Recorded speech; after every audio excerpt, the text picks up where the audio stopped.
Walete. Vayo pita. Pita vayo.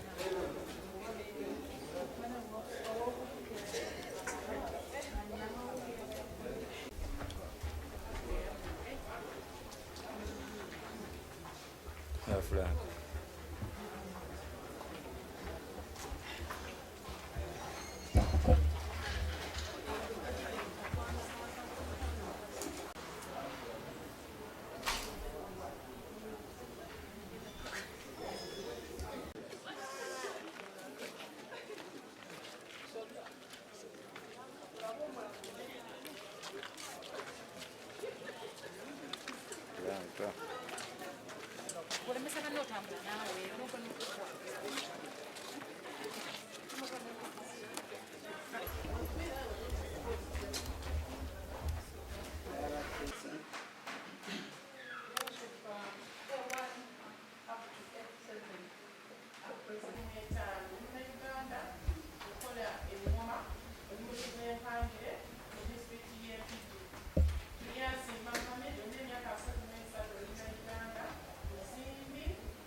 This night I bet you, and the night you the bet.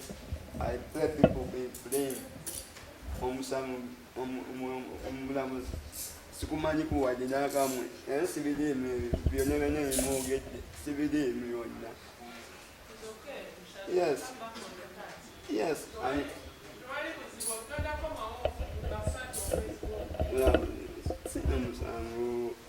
anyway, some sabi. I'm really the woman. Uncle Wally. I'm really the cool.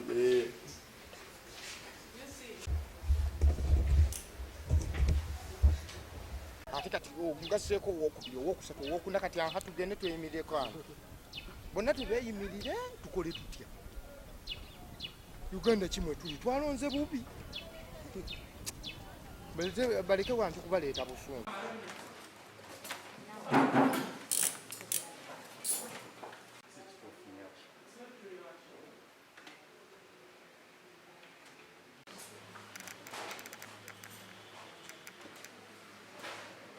Wekitiibwa omulamuzi si kituufu.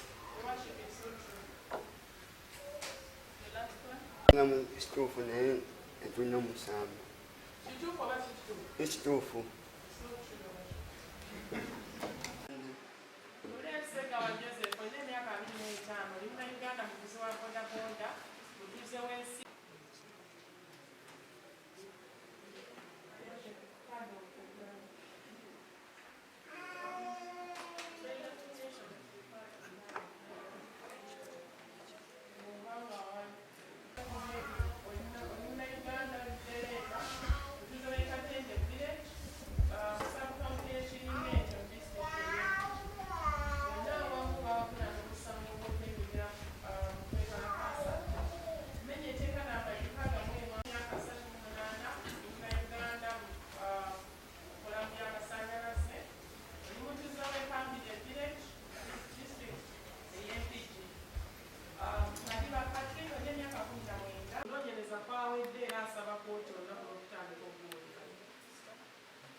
Amanya ganze Maria Namubiru.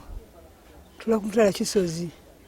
Nze lwa muzukulu wange bamusanga Kayunga. Nga yebase je bamujja abasirikale bamutwala. Ngali munju. Kati gwe madenzo okweyimirira naye ate bagambe bajja nga 3. Tewali yali yebase. Bamutandeko fayiro bekalakasizza. Ninga ate yali yebase. Yabula nga abase boogera baliko bantu banyunyugana abawaka n'ava naggulawo alingize. Bwe yalingiza ne bamulaba nazawuluje ne bakola ki ne bamusika ne bamugjayo. Sawa zalinga nnyezi ekiro. Teyayitayo kya bipiira yali mu nnyumba ye wabula ne bamukwata nga bateebereza kubanga okuteebereza tekulina kukikugaana okiraba ogutali musango okuteebereza omuntu naye nfe ekintu kimu muganda wange aveeyo tugenda kuba n'eddembe ttuufu. Amannya gange nze Male Samweri ndi mutuuze w'ekibutu Malima zone.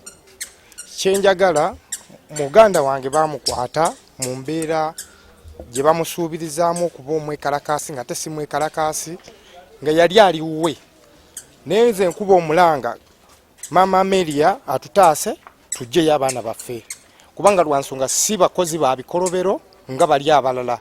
Abakozi b'ebikolobero babaleseeyo so batandise okukwatamu abatali ba bikolobero.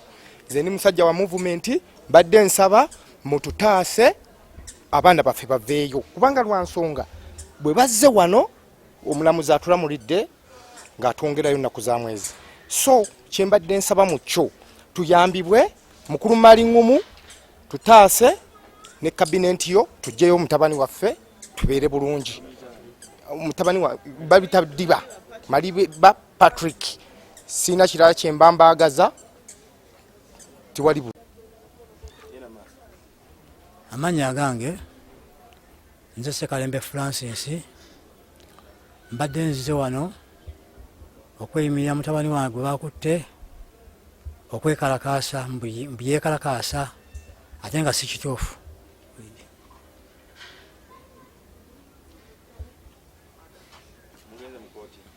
Mukooti tugenzeeyo ne babasalira batwala kwa limanda okukomawo nga 3 ogwokubiri. Mbadde nsaba babasonyiwe kubanga tebalina musango.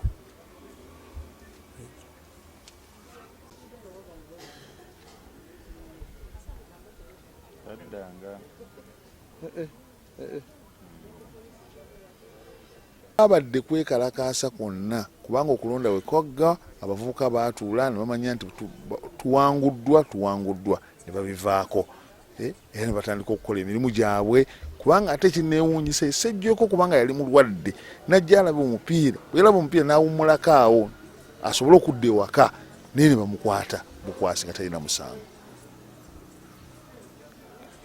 Tukyalina okugenda tulonde abantu abawererako ddala. Omukulembeze w'eggwanga oyo twamaze omulonda era ndoza mwenna mwamutegedde mwamulabye His Excellency Yoweri Kaguta Museveni. Twebaza nnyo abantu mwenna abamuwadde akalulu naddala bannampigi mwebale nnyo mwebalire ddala.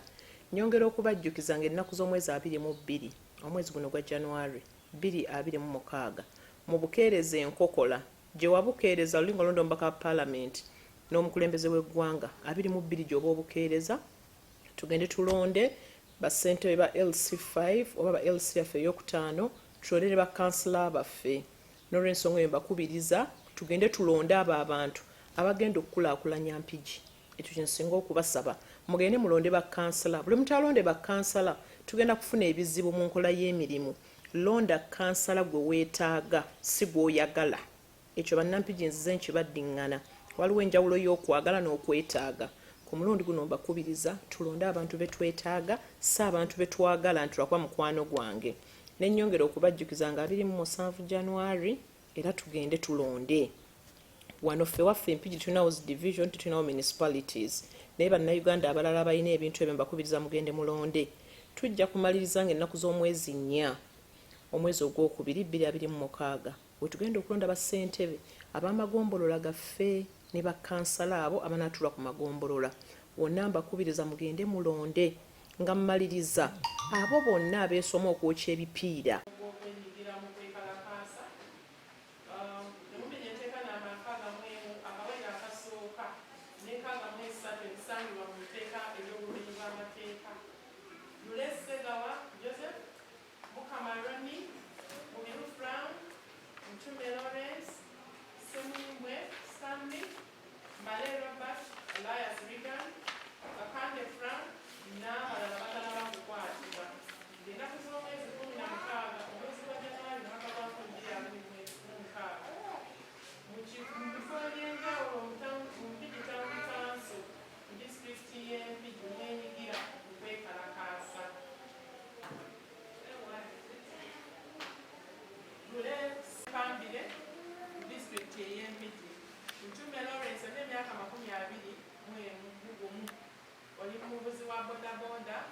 okya bipiira lwakuba bw'oyokya ekipiira oyonoona chorus oyo yatwala ssente omukola ate ffe ojja kwokya akatundu katono naye ojja kusibwa ebbanga ddene n'olw'ensonga eyo abavubuka abaana abato abakyala n'abakulu bantu abakaddekadde nga ddala ogwira effujjo lingi nnyo ly'olina mbakubiriza era mbalabula temwokya bipiira nga mmaliriza mbaagaliza okulonda okulungi mugende mulonde abakulembeze tusobole okuzza mpigi yaffe ku ntikko neyanziza nnyo